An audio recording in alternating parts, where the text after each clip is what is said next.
which Dean Martin made very popular. Um, it's very interesting how I feel that the liberals are more knee-jerk than the conservatives. Um, and I'll give you a good case in point. I was listening to Mark Levin on WABC. He's on, I think, from 6 o'clock on, I forget, somewhere around there. He kind of runs with same time zone as Michael Savage, and I bounce back and forth between these guys, listening for some interesting things. And Mark Levine was talking about Donald Trump. And all I hear are these knee-jerk reactions about people saying how Obama, he really stuck it to Trump by releasing his birth certificate. And it was Donald Trump that was really putting on the pressure on this whole birther issue. And Obama chose to wait all this time and then complained that it was distracting. Well, it was distracting from day one, and had he come up with his birth certificate, the full-blown version, providing it's correct, at an appropriate time prior to his election, he probably would have been received a bigger mandate, a bigger vote, and would have probably have gotten more things that he wanted to do. Not that I agree that I want anything for him to do, but he could have had a real mandate. He could have picked up another 5 or 10% votes from Dumbo McCain. And I want you to know I didn't vote for McCain and I didn't vote for Obama. I voted for Ralph Nader, just because I wasn't going to give these bailout guys my vote. But getting back into the subject, that Obama, is crying wolf, that, oh, this is terrible, we can't get things done. He's got time to go play golf all the time during crises and international incidents. He can play his golf and hang out with the cool people and get pictures with him and Tiger Woods together when Tiger was in good state. So anyhow, getting back to the Donald, the liberals are very upset with the Donald because he brought this up, and anybody who brings this thing up, it was just like terrible, terrible, terrible. Why? I don't know, but it was just terrible. I guess it was racist, whatever it was. Okay. Now McCain had to go before Congress in order to get it understood that he was an American citizen so he could run. So that wasn't racist. But I'm getting to the important point. Way back when, during the Bush administration, there was a Supreme Court ruling regarding eminent domain out in Ohio. And there were a bunch of people who were thrown out of their houses so that some condo mall could be put in there, and they proved that they could make more tax revenues for the town than they were getting with these poor old people who had lived there all their lives, and all they wanted to do is work, play the game, retire, overlooking this river in Ohio, and watch the sunset. Well, they went to the Supreme Court, and it was the liberal. This is the Clinton appointees and the other liberals that sided with the fact that you can throw people out of their houses, not for hospitals and widening roads. We understand that is the bigger picture, but a bigger picture of putting in more buildings and buying more crap from China. And this money could have been totally from overseas. I don't know where the money came from, but it could have been from China. It could have been but they can come in and throw people out of their houses. Apparently that project never went through, but they still threw the people out of their houses. And so let's get back to Trump.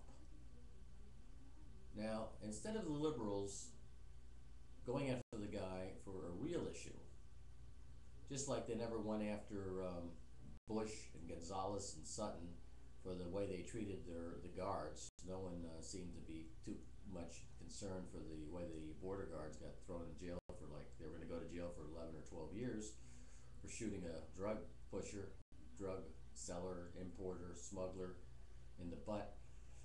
The liberals never gave a damn about it. It was the conservatives that ultimately got those border guards some kind of poetic justice and forced Bush to commute, I guess, a sentence, whatever the technical term is. All right, let's get back to Donald Trump. And this is what really pisses me off about the liberals and their knee-jerk reactions, and I'm sure the Republicans have some knee-jerk reactions, but it doesn't matter what happens, it's always the Republicans. And they don't understand that this whole thing is good cop, bad cop, and both Republicans and the Democrats are being used by the banks, the bankers, and the real power players. But so anyhow, so the Donald has been using this eminent domain issue to throw people or try to throw people out of their homes to put up casinos. Apparently, casinos are now considered a very, very, very valid, important thing to throw people out of their houses. And yet, statistically, they know every place casinos go in, they need more cops, more crime, and that it's a losing proposition for the actual local people. But that doesn't really, I guess, matter anymore about the local people. So Donald Trump was part of that. Now, where did I find this out again? From Mark Levin of WABC 770 out of New York. And he's around 6 o'clock, maybe 6 to 8 o'clock, I forget exact time. But this is where I heard it from a conservative, not a liberal, who supposedly cares about people's rights and all that. Now, they don't, during the elections, when they had the debates and were asking questions, they fielded questions about legalizing pot to get high so that you could feel good and the whole thing. And I understand the medicinal uses. Who cares? If someone's really terminally ill, give them what they want. I could care less. I think they should be able to phase out any way they want, and that should have nothing to do with the state. As long as they're not driving cars while they're high, that's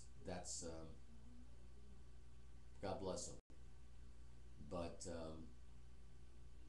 in terms of eminent domain, the most sacred thing that we basically have, it's really more important than freedom of speech, to be able to live in your friggin' house without fear of being thrown out for no reason. This is what you liberals allowed to happen, and during the debates, the media never asked this question. No one fielded a question, or no question was accepted by either McCain or Obama, and during the previous press conferences about this eminent domain issue. Now, why is that, folks? I mean, don't you understand what's going on here? Don't you understand at all? You're just being played like a Stradivarius, and this eminent domain thing is just fading away. Now, Bush, to his credit, I said to his credit, did condemn the ruling and thought it was terrible that they had to pass legislation to negate this thing. In fact, I think they went after one of the houses. I think the conservatives went after one of the houses of one of the Supreme Court judges and forced them to move out of his house because they proposed a big complex there that they were going to put in.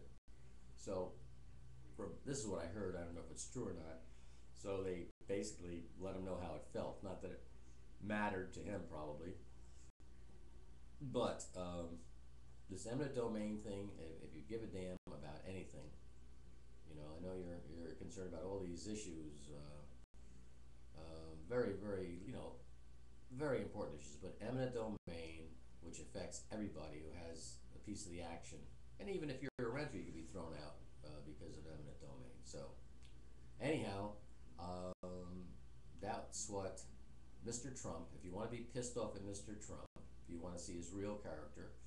Now, people said, well, he's no good because he went bankrupt a couple times, and that's what I thought, okay? But according to Mr. Trump, and the media should check him on this fact check, he never went bankrupt. He threatened to go bankrupt so he could force the people he owed money to renegotiate the deal, and that's what he did. And that does not really bother me as much as the fact that if someone went bankrupt and stuck other people, creditors. Now, I heard a lot of people, I've heard through the grapevine, whether it's true or not, a lot of people got burned. I mean, a lot of contractors, a lot of businesses that did work for him just totally lost their shirt and went out of business themselves. And I know he's a slow pay, but that's a standard approved MBA business practice as far as using other people's monies and just stringing them out as much as you can. I don't agree with it. But that's what Mr. Trump is known for. But don't get down on Trump's case because he's running for president because he's trying to get ratings. He's working us on the fact that he's running or not. That's as far as I'm concerned, that's irrelevant, because until you finally get the nomination, you can say that anybody who runs for president is doing it for the PR, and then when they drop out, they felt that it's not worth it. They don't have the money, or they don't have the right message to say. But don't go after Trump for grandstanding on this thing. and also bringing the issue about the birther issue, which he ultimately forced Obama's hand to come out with this thing because it was hurting him in the polls. That's another matter as far as the oil, which he's done nothing to do, but that nothing to help the oil situation, except he's enjoying the misery we have.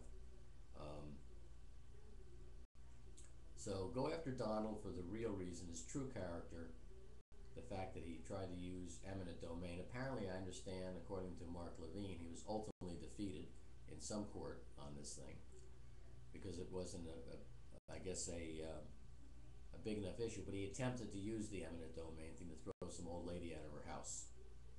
Now, if that should not speak, that should speak reams, volumes about, who he is, okay? But you won't talk about that, because if you talk about that, you'll have to talk about the Supreme Court judges who basically allowed this new eminent domain expansion to take place, and you can't deal with that. I think a lot of these liberals have chips in their brains, and they're afraid that if they say anything contrary to a liberal judge or whatever, or Obama, that their heads are going to explode and they're going to die or something. Obviously, I'm being facetious about this, but that seems to be the reaction. I've been critical about Bush, many issues, both Bushes, and I've spoken up about it. I've written letters to the editor in Bush's own hometown. I'm pissed off at Bush because he never said a thing about this Obamacare during the whole thing, and the fact that all these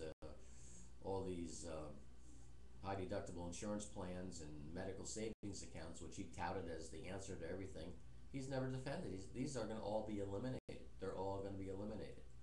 And I have, and now with the inflation that's coming on, these premiums are going to go totally off the chart.